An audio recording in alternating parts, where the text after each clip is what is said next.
This is Rob Tebbutt for ID Boxing. Delighted to be joined by Ben Shalom. We're here at the Chris Eubank Jr. versus Liam Smith press conference. I think it's twice in 3 days I've seen you. How are you, Ben? Busy. Good. Busy is good, especially in boxing. Yeah, no, it's been a crazy couple of days. Sunday, obviously, Adam Azim, I felt like it was his big announcement to the wider boxing public, and then massive fight today, and one that we've worked on every month since July, and so to be able to get it over the line finally, it's huge. Seeing that big Cheshire cat grin all over your face tells the story. You mentioned trying to make it from July onwards. I know that there was a big push to try and make this before Christmas. You've ended up in January. Just explain the kind of mechanics behind that. The Conor Benn fight came out of nowhere from where we were stood. I think I didn't expect it to happen. I didn't expect it to get announced. I thought it was the wrong time in the careers. Maybe I wasn't seeing something that was behind the scenes. I really did not see that coming. And this was the fight we wanted to make. And a lot of the boxing fans, the boxing core, wanted this fight to happen. And we tried. We thought, okay, that I understood why Eubank Ben was such a big occasion. And it's a fight that we never gave up hope for. And Liam Smith feels like this is a ready-made fight for him. This is a perfect fight for him. He's been calling this fight since the start. He feels like this was a fight that might have got away from him, because it's, in his opinion, Eubank Jr. was avoiding this. He wouldn't talk about it. He didn't want to take it. He was looking at Conor Benn. He was looking at Felix Cash. He feels like finally he's got him. And yeah, it's a massive fight, and to be able to make it, I think it's come at good timing. Could have come earlier, but we got it eventually. Chris has turned up today dressed like Colonel Sanders, and he's talking about 50% this, and I don't need to do that. Is that just Chris being Chris? Of course it is. Look, Liam Smith is a serious test. It will be the biggest win on Chris Eubank Jr.'s record that he's had, if he can do it. Liam Smith's world level, and for me, he's stepped up twice, Eubank Jr., and fallen just short. For me, De Gale was right at the end of his career, was not the point. The difference here is Liam Smith, for me, is a better Liam Smith than when he fought Canelo. Is a better Liam Smith than when he fought Munguia. He's getting better and better. He's one of the cleverest fighters in the country. He's smart. He fights on the inside well. They're both going to come forward, so it's going to be a war. But this is, if Chris Eubank Jr. is not 100% beefy, will win this fight, and he could win it, and we believe he's going to win it anyway. So it's one of those fights where it's really, really difficult to call. That's why we've got such a big fight on the cards. Made a comment up there about Chris Eubank Jr. not wanting to take this fight, or Calla not wanting this fight for Chris Eubank Jr. Your dance partner up there, Mr. Shalom, which we'll come on to shortly. Just elaborate on that for me. No, look, Calla's been around boxing a long time. He knows Liam Smith is a serious test and a serious risk. They're both coming into the business end of their career now. 33 years old, 34 years old. Eubank Jr. still to prove he can win a world title. This is a huge risk. So I don't blame him. I was just making the point. It's a far harder fight than what's come before. It's the hardest fight Eubank Jr. has had since George Groves, and of course there should be a rematch clause in it. If I was Eubank Jr.'s promoter, I'd be making sure. Believe me, they made sure. We spoke about it the other day, the pay-per-view in January. Now, January, not a customary, we're not accustomed to seeing big-time boxing in January. Of course, you tried to get the fight in December. It's ended up in January. How do you expect it to perform?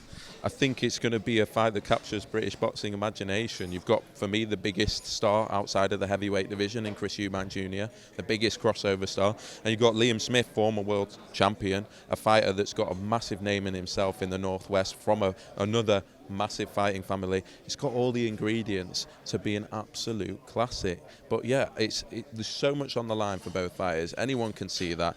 Where does someone go if they lose? If they win, they're fighting for a world title. And for Eubank Jr., I really think this is do or die. Yeah, I expect it to perform very well. We've already had 40,000 people signing up for tickets, even from last week. It's a big fight.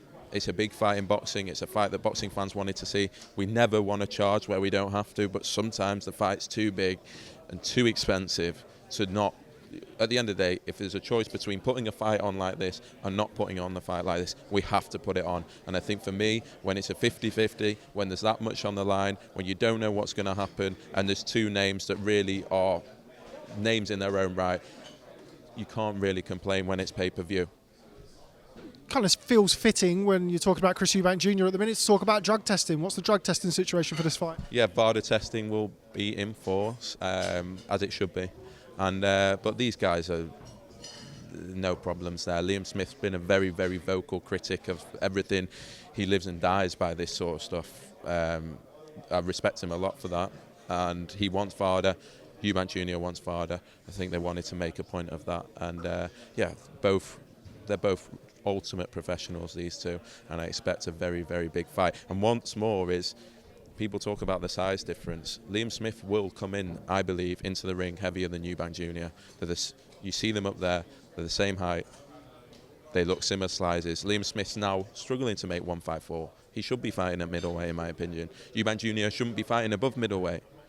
It's hard for him still to make 160, so I think you got the perfect fight at the perfect weight between two guys coming in the prime, really. One thing that I might make the difference is Smith's activity. He's been very active in the past 18 months, and I felt sorry for Junior what happened with Conor Benn, but he's not fought since Liam Williams back in February, so he's going to be almost 12 months out the ring. Quick AOB before I let you go. First and foremost, Adam Azim, the man that we mentioned at the start of this interview. I caught up with him and Shane McGuigan, his trainer, after his emphatic second round win over Rylan Charlton. The name Lucas Ballingall was discussed. Where are we looking at for Adam Azim next, and when could we expect to see him in the ring? I think he'll be back out in February. He wants to be as active as possible. To be honest, I'm just excited. I think everyone's now excited about Adam Azim. Everyone's starting to see what has been talked about. Yes, this guy can hype train and this and that. You always see those sort of comments. Adam Azim is different level, and we saw it on Sunday. The hardest part is going to be getting people to get in the ring with him. And it's but what a great problem to have. I've never had it before. Actually struggling to get fighters to get in a ring with a fighter. He's 20 years old. He hits harder than any lightweight I've ever seen. We'll see where we go. I think he wants to become a young world champion. I can see him going down the international route, and I think it's going to be hard for him to get British guys in the ring.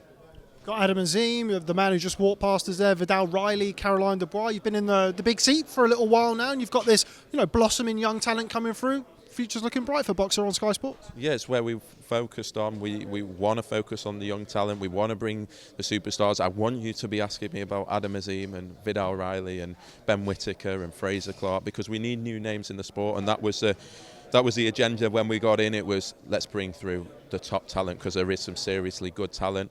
Let's make them superstars. We've been talking about the same names for a long, long time, it feels. We now have some new superstars coming through, and it's very exciting to be involved in. Final one isn't, unfortunately, on some of the new young upstarts, is two fighters that we know very, very well, Josh Taylor and Jack Catterall. We spoke last week and said that there was still one or two things to work out before that would be announced. Where are we with that potential rematch? Yeah, it is unfortunate. We wanted Taylor Catterall to happen in December. It wasn't happening in December. We then made Eubank Smith really, in our eyes, for December. That got pushed back for reasons behind the scenes with the fighters, whatever. That's happened in January.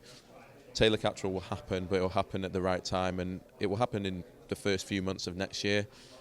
Venue not to be announced yet. Nothing's been announced. I've seen a lot of rumours. It's obviously another huge fight for British boxing, and I can't wait for it, but wait for the announcement. And lastly, I spoke to a certain Lawrence Okolie a couple of days ago. I've heard several dates over the last 6 months of him returning to the ring. I know that there's been rumours, discussions about Boxer and Lawrence Okolie. Of course, he has his situation with Matchroom Boxing at the minute. What can you tell me about Lawrence Okolie? Look, it must be frustrating for him, because he's been out of the ring a long time now. He believes, his team believe, he's completely out of contract, regardless of what's happened.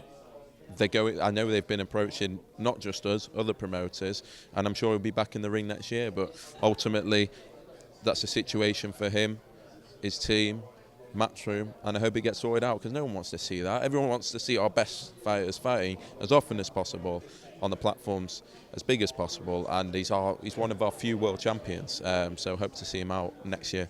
Absolutely. Ben Shalom, always a pleasure. Thanks very much for speaking to ID Boxing. Look forward to catching up with you soon. Thanks, mate. Cheers.